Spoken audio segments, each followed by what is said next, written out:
相信90%嘅人呢都唔知道，將黑豆同排骨放埋一齊，作用竟然咁犀利嘅，解決咗好多人嘅大煩惱。特別呢係而家又濕又熱嘅廣東濕季節啦，就容易呢度痕嗰度搲，成晚瞓唔着，捱夜啊！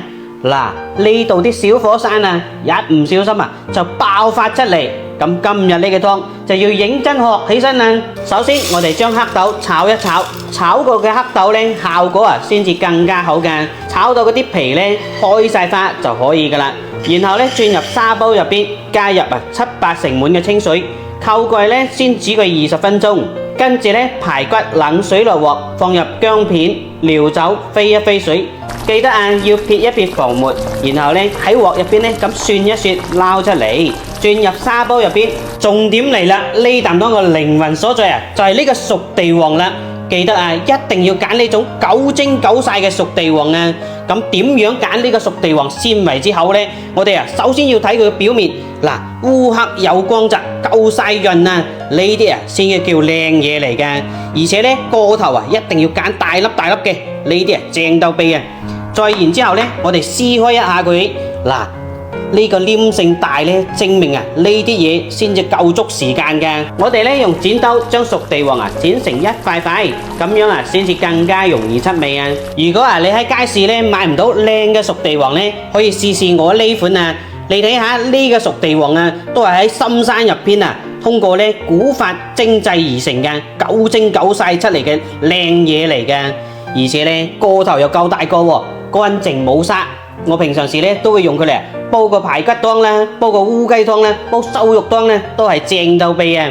食起身特別放心嘅。如果你都中意嘅，我將佢放咗喺視頻嘅左下角啦，有需要嘅可以拍翻單啦。跟住我哋再放入麥冬、陳皮、去核紅棗、薑片、適量嘅長江水，扣蓋中小火煲佢40分鐘。嚟，靚湯時間到，睇下先。哇！炒過嘅黑豆同埋呢個熟地黃一齊煲湯，聞起身成個人真係舒服晒啊！嚟睇下個湯色先，正啊！呢個湯你雖然睇住佢黑，但係佢係好純正嘅黑啊，幾靚啊！好，呢個時候俾翻少少嘅枸杞，再放翻少少嘅鹽，呢啖湯就掂個碌蔗啦。平常時大魚大肉食得多又或者小朋友煎炸熱氣嘢食多咗，呢啖湯都係非常之啱嘅。哇！飲落去真係特別順口，重點帶有呢一絲嘅陳皮香氣味，正到痹啊！哇！肉香真係正，好似炆排骨個味道正。大家記得啦，呢個熟地黃都係食得㗎，千祈冇嘥啦。